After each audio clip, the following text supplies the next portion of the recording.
Like here, subscribe here, hit the bell, smash that like button. I'm really not a good YouTuber. Hey, this is Sharon, and I'm gonna teach you how to make vegan ramen bowls.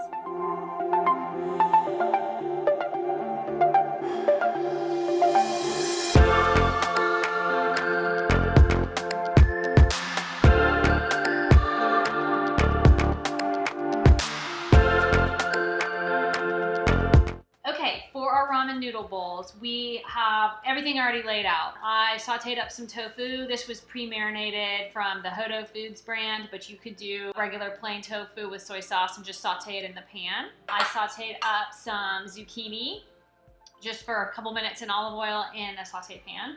I charred some fresh corn. You could use canned corn if you don't have fresh corn, but it's nice to have the char and the little sliced little sections like this. I boiled these ramen noodles. You can use any Asian noodles, honestly. They just look very ramen-y to me. I love bamboo shoots. They're a nice little crunchy Asian vegetable you can put on top, so I just bought a can of them. I top it with cilantro.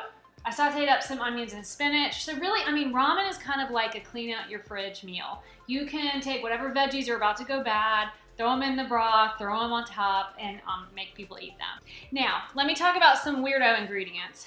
I do a miso-based broth. You can do different broths for ramen.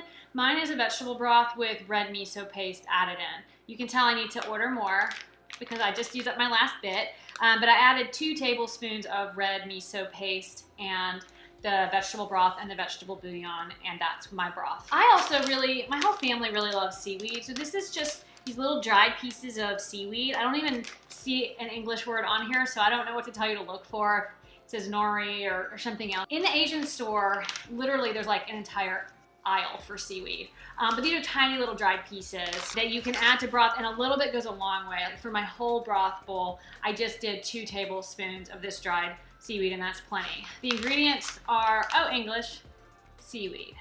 Doesn't matter what vegetable broth you use. I use a carton of pre-made vegetable broth, and then I added in an extra cube of bouillon. You can get lots of different kinds of vegetable bouillon. I used the non-beef, not beef cubes. I just add 1 extra to the vegetable broth for more flavor and salt. But miso is salty and broth is salty. So actually I didn't add any salt to it at all. And then other flavorings, I'm gonna add lime at the end. And I also put in garlic too for the broth. To assemble your ramen noodle bowls, you first are just gonna put down your noodles. They're kind of sticky.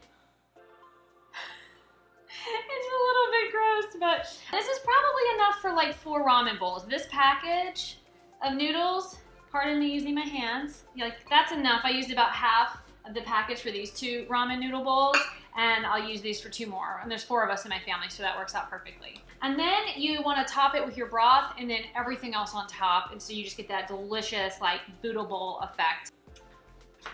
Ugh.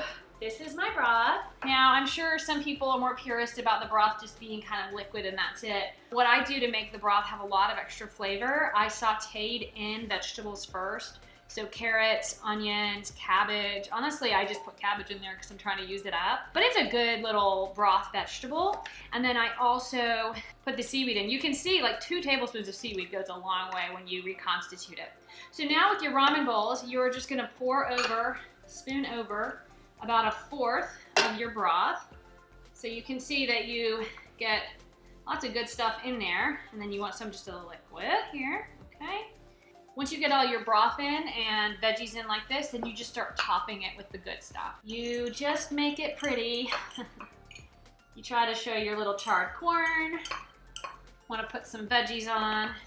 I will say too that if I make this with my miso and my broth and it's not salty enough when I taste it, I will add in soy sauce. These are the bamboo shoots. A little bit goes a long way because they're kind of fibrous, but they're crunchy and yummy. I love bamboo. What else do I need? My protein. I'm using tofu, but there are lots of other proteins you can use. If you're a fan of seitan, which is like a fake chicken kind of fake meat source, you can do that. You could do fake chicken, you could do fake shrimp, like whatever you want really.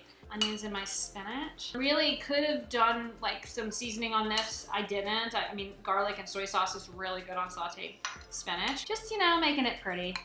They do say we eat with our eyes, and so certainly this is a delicious bowl to look at. And then my last topping is cilantro. If I had green onions, I would definitely put green onions on that. Scallions are absolutely, or I think in the UK they call them spring onions. I don't know. I just ate all of mine, so I have no more green onions left. Again, with ramen, you can put anything you want on there. For me, this is my beautiful ramen bowl. I really like the carrots and the broth, and of course, lots of green veggies, some corn, some protein, all of that, garlic and onions, miso. I mean, the flavor can be very developed if you want. The other thing I really like in my Asian soups, but maybe not everybody, is lime or lemon. I personally usually squeeze some lime on top. I don't always add it to the broth though, because then everyone in my family, not everybody wants it and they'll complain. Now I get to try it. When eating a noodle bowl, one must have 2 utensils. You gotta have your chopsticks in your one hand, and you gotta have your scooper, your big scooper Asian spoon in the other hand. And then you just shovel it in. Try to get everything kind of in your spoon if you can. A piece of tofu, a little zucchini, some noodles. Big old spoonful. Ready? Really good. Super delicious meal. People think you're just like the best Asian cook if you make a ramen noodle bowl, but as you can see, this was not hard. I just kind of threw some stuff in a bowl and put it on top of noodles, and you just can't go wrong. Thank you for watching, and like and subscribe for more videos. I post one every Monday on a new plant-based recipe. You can also follow me on Instagram at Persian Plant Girl, or you can go to my website at persianplantgirl.com for more recipes. Did it. Nailed it! All right, so you want ramen?